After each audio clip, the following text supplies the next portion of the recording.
E aí, gente, tudo bem? Mais uma reflexão para a gente estar pensando aí nesse momento, né? Eu queria continuar falando sobre a questão do outro, né? A importância de a gente entender o papel e o valor do outro. E pensando numa temática que não é nova, né? Eu gosto muito de ler sobre Martin Luther King, né? Gandhi, lá na Índia, né? Na luta contra a opressão inglesa na época, né? E Martin Luther King contra o racismo nos Estados Unidos. Algo que ainda acontece lá, também acontece aqui, né? Mas tanto Gandhi quanto Martin Luther King defendiam a ideia da não violência. Claro que não são eles que inventam isso. O próprio Evangelho também fala disso, né? O discurso de Jesus, todo o discurso de Jesus, é um discurso de não violência. Outras religiões, além do cristianismo, também falam sobre a não violência. E a ideia de não violência não é uma passividade diante da agressão, diante da maldade, da injustiça, mas é entender que a violência não é o caminho para solucionar as injustiças desse mundo. Porque geralmente, quando se fala de não violência, as pessoas acham que é aquela pessoa que vai baixar a cabeça para tudo. Não é isso. Você pode protestar, você pode denunciar, né? Você pode lutar pelos seus direitos, mas sem agir com violência. Também, quando se fala de não violência, não é pensando apenas na agressão física, porque existem vários tipos de violência, né? A gente já conversou sobre isso em outros momentos. Violência verbal, né? Xingamentos, palavras que diminuem o valor da outra pessoa, né? A violência ela se manifesta, né, de maneira institucional também, né?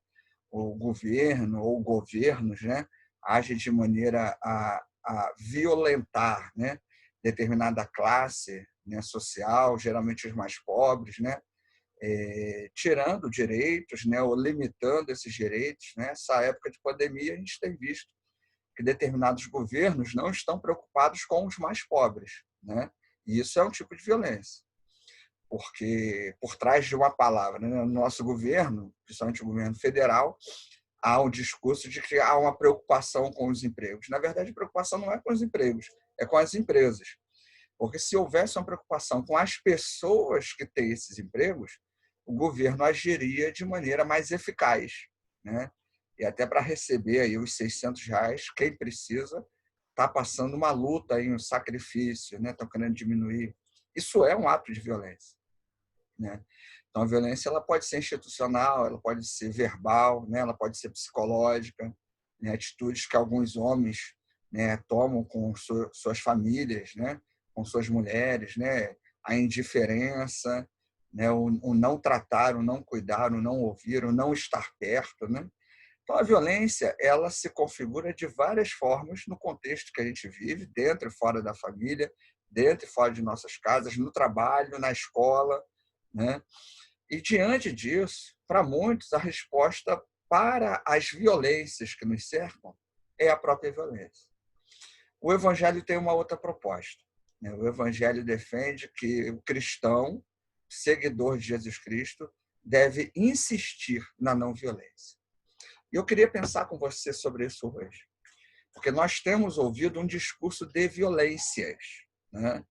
Em relação ao racismo, às violências que acontecem por parte do governo, né, do tráfico de drogas, dos usuários de drogas, dos ladrões, dos corruptos, né, de líderes evangélicos que alienam, manipulam, enganam as pessoas. Né? Diante disso, nós precisamos insistir na não violência. Nós precisamos continuar a protestar, a nos indignar, a não concordar, mas entender que a resposta para isso é um estilo de vida diferente daquele que nos agride. Né? O estilo de vida é baseado na bondade e na benignidade, e não na violência. Tem um texto que você conhece, Gálatas 5:22, que fala sobre o fruto do Espírito. Lembrando, fruto do Espírito. Né?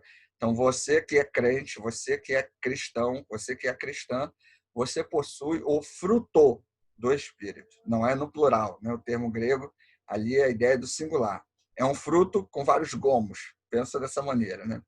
Ele vai dizer, mas o fruto do Espírito é o amor, alegria, paz, longanimidade, benignidade, bondade, fé, mansidão, temperança. Eu queria pensar em 2 elementos do fruto do Espírito, que fazem com que nós possamos continuar a lutar, continuar a nos indignar e até a protestar, mas insistindo na não violência. A benignidade e a bondade. Esses são elementos que são característicos daquele que é servo e serva de Jesus Cristo.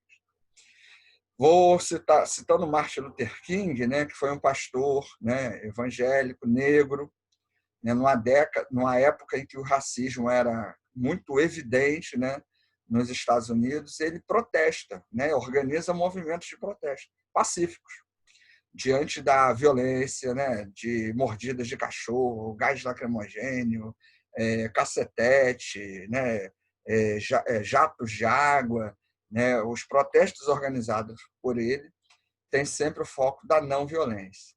A resposta do governo lá nos Estados Unidos era a violência. Também tem acontecido aqui no Brasil, né? Protestos aí contra o governo federal, contra a violência e contra o racismo. A resposta a isso é a violência, né? Você assistiu aí nesses poucos dias, né, um protesto que estava sendo feito lá na praia, né, pelos mortos aí da Covid. Aí vai lá um indivíduo, né, porque não sei se é um ser humano aquilo, e derruba as cruzes, né, derruba ali né, aquele ato e age com violência, algo que ninguém estava fazendo nada, não estava falando nada. Se ele não concorda, né, podia ir para a casa dele. Mas a resposta do opressor, a resposta, né, daquele que não é seguidor ou seguidora de Jesus, geralmente ela é acompanhada de violência. E essa violência pode ser verbal, pode ser psicológica, pode ser institucional ou pode ser física. Martin Luther King é alguém que ele defendia a ideia de que nós precisamos insistir na não violência. Numa época de tanta violência, tanta amargura, tanta dor, né, tanta morte, eu gostaria de pedir a você, né, de sugerir a você, continue insistindo na não violência. Como? Sendo benigno e sendo bondoso. A ideia de benignidade é alguém que é bom, é alguém que, em sua essência, é bom, né? Lá na igreja, a gente já estudou sobre isso, né? Estudamos cada um desses elementos das bem-aventuranças, do fruto do Espírito, né? E a ideia de ser benigno é aquela pessoa que ela é boa por natureza, né? Que a partir da sua conversão a Jesus Cristo, que a partir do momento que ela segue os mandamentos do Evangelho, ela se torna uma pessoa boa. Ela não faz apenas coisas boas, ela é boa. Um exemplo que eu gosto de usar é o exemplo de um traficante, por exemplo. Por exemplo, né? O traficante, ele mata o motorista no caminhão, rouba uma carga de carne e distribui na comunidade na qual ele manda. Para alguns moradores, aquele traficante está fazendo uma coisa boa. Mas apesar dele estar distribuindo carne de graça, ele não é bom. Primeiro, porque é traficante. Nenhum traficante é uma boa pessoa. Segundo, ele matou o motorista lá do caminhão, né? Terceiro, ele roubou a carne. Então, uma pessoa boa, ela não mata, ela não rouba, né? E ela não faz mal para o outro. E a gente tem ouvido isso, né, de alguns governantes aí, né, que sugerindo que são cristãos, né, defendendo bandeiras cristãs, mas a gente percebe que não são pessoas boas, não são pessoas benignas, né, que em sua essência são boas. São pessoas que, por trás de um discurso bom, agradável, né, e você percebe ali a intenção de alienação e manipulação, há interesses, existem interesses que não é o bem comum. Eu e você precisamos fugir disso, procurando ter o nosso ser, né, a pessoa que nós somos, mudada pela presença de Jesus em nossas vidas. E aí nos tornamos pessoas boas. Isso é a ideia da benignidade. E a bondade? Uma pessoa que é benigna, ela faz coisas boas. Então, a bondade é aquele que faz coisas boas. Então, eu e você precisamos ter um espírito benigno e fazer coisas boas, ainda que a violência e a maldade estejam ao nosso redor. Ainda, né, que o discurso predominante, né, nesse momento seja o da violência, o da vingança, né? O presidente recentemente sugeriu que as pessoas invadam hospitais. Olha que loucura, olha que irresponsabilidade, olha que violência. A pessoa, você está lá internada no leito de hospital, de repente tem um grupo entrando de maneira abrupta, né, ali, você já está debilitado. Imagina o caos que isso, né, poderá causar. Né? Isso é um ato de violência. Né? Pessoas que publicam coisas, né, para prejudicar as pessoas, os outros, na internet, no WhatsApp, né, é um ato de violência. Então, a gente tem essas violências gerais, mas também tem aquelas do dia a dia, né? Aquela palavra, né, grosseira com alguém de dentro da família, a falta de perdão, né, aquela mágoa, aquele rancor que você guarda aí juntinho no teu coração. Isso é um ato de violência. Para lutar contra essa violência que está aí ao nosso redor, a sugestão que o texto bíblico nos dá é benignidade e bondade. A maneira de fazermos isso no mundo violento é aceitando, né, Jesus Cristo não apenas como Salvador, mas também como Senhor. Ele precisa tomar conta de todo o nosso ser, de todos os nossos pensamentos, para que assim possamos ser pessoas benignas e bondosas. Então, gostaria de lembrar mais uma vez, o que precisamos em nossa época, em nosso tempo? Insistir na não violência. Quem é cristão, quem é seguidor e seguidora de Jesus Cristo, é uma pessoa que é contrário a todo e qualquer tipo de violência. Nós não podemos aceitar a violência que vem da alienação política, que vem da alienação religiosa, né? Um pastor, um líder religioso, quando fala para você dar dinheiro, porque em troca do dinheiro você vai ter a sua bênção, isso é uma violência, isso é um engano, isso é um roubo, a pessoa está te extorquindo, está te roubando. Né? Isso é um ato de violência. Nós não podemos e não precisamos aceitar esse tipo de coisa. Né? Então, seja na política, na religião, né? Aquele vizinho lá que gosta de perturbar, né? De botar música alta, de atrapalhar, né, ali o descanso dos outros, né? Aquele ente familiar que está sempre ali criando problema e tudo. Essas violências, diante dessas violências, insista na não violência. Por quê? Porque quando eu e você praticamos a não violência, nós conseguimos ter paz e equilíbrio interior para viver melhor. Uma pessoa violenta não vive bem. Uma pessoa violenta, agressiva, rancorosa, amargurada, uma pessoa que está sempre procurando brigar, seja lá por quais forem os motivos, ela não tem paz em seu coração. Então, a não violência nos dá paz, tranquilidade, em sabermos que estamos cumprindo, em primeiro lugar, a vontade de Deus. E, em segundo, isso acalma o nosso coração. Mesmo chateados e indignados, nós podemos ter paz.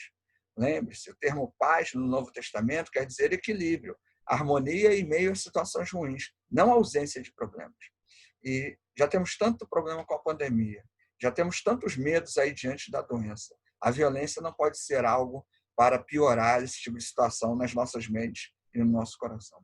Então, mais uma vez, busque a benignidade, busque a bondade, busque ser mais semelhante a Jesus Cristo, né, que foi um exemplo de bondade, benignidade enquanto esteve aqui. Na cruz, né, os evangelhos vão dizer que Jesus fala: Pai, perdoa-lhes porque não sabem o que fazem. Olha só que interessante. Né? Ele era Jesus, Deus, Filho de Deus. Poderia mandar os anjos descerem e acabar com todo o exército romano, acabar com todo mundo, mas não. A palavra é de perdão quando ele está sofrendo ali um ato de grande violência. E isso deve ser o nosso exemplo diante de uma sociedade que insiste na violência.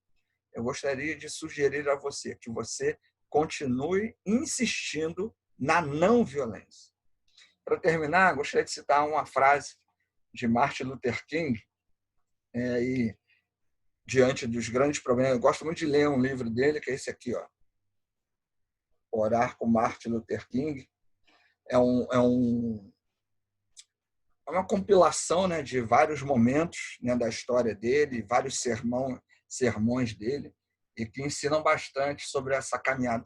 E fala muito do racismo, obviamente, que era a luta principal de Martin Luther King, mas também nos ensina muito sobre como lidar, né, com o racismo e com as várias formas de violência que estão ao nosso redor. Olha o que ele vai falar numa das noites mais violentas, né, que ele passou, né? Martin Luther King revela ter sentido, nessa noite, né, muito violenta, sentir a presença do divino e crer ter ouvido a tranquila segurança de uma voz interior que dizia: defenda a justiça, defenda a verdade e Deus estará sempre ao seu lado. Vou repetir. Defenda a justiça, defenda a verdade e Deus estará sempre ao seu lado. É defender realmente a verdade. A verdade que vem de quem? Vem dos políticos? Não, né? Nosso presidente tem o costume de citar um texto bíblico, né? A verdade, conhecereis a verdade vos libertará. Ele não pode citar esse versículo. Nenhum político pode citar esse versículo, porque ele não conhece a verdade. Se é político, não conhece a verdade, porque político vive de mentiras, né? E o presidente, assim como tantos outros vereadores, prefeitos, governadores, né? O governador do Rio aí, mais um governador do Rio sendo processado, né? Então, o político não pode dizer esse versículo, até porque a verdade contida nesse texto é aquela verdade que vem do Evangelho. É a verdade que liberta a mim e a você de nossos pecados. Quisera nós que os nossos políticos se convertessem, né? E realmente teríamos um mundo melhor. Né? Mas não tem sido assim, infelizmente. Então, defenda a verdade que vem do Evangelho, né? Defenda a justiça. Na justiça aqui, entendo que a justiça não é aquela justiça em defender o seu direito, é defender o bem comum, o bem de todos. Não apenas o que é seu, mas o que é de todos nós. Né? Então, defendendo a justiça, defendendo a verdade, Deus sempre estará conosco. E eu acho que uma maneira de fazermos isso é insistindo na não violência. É pagando o mal com o bem, perdoando, caminhando mais uma milha. Né? Seguindo o exemplo aqui que Paulo nos deixa, lá em Gálatas 5:22, né? Sobre o fruto do Espírito, sendo benignos e bondosos. É uma forma de ser não violento, no mundo violento. Seja uma pessoa boa e faça coisas boas para as pessoas. Dessa maneira, estaremos nos destacando, vivendo e agindo de maneira mais semelhante a Jesus Cristo. Meu desejo é que você continue a ser benigno e bondoso, benigna e bondosa, para que sejamos semelhantes não a homens, não às mulheres, poderosos e poderosos de nosso tempo, mas a Jesus Cristo acima de tudo. Nossa sociedade violenta, insista na não violência. Valeu, gente. Isso aí. Até mais.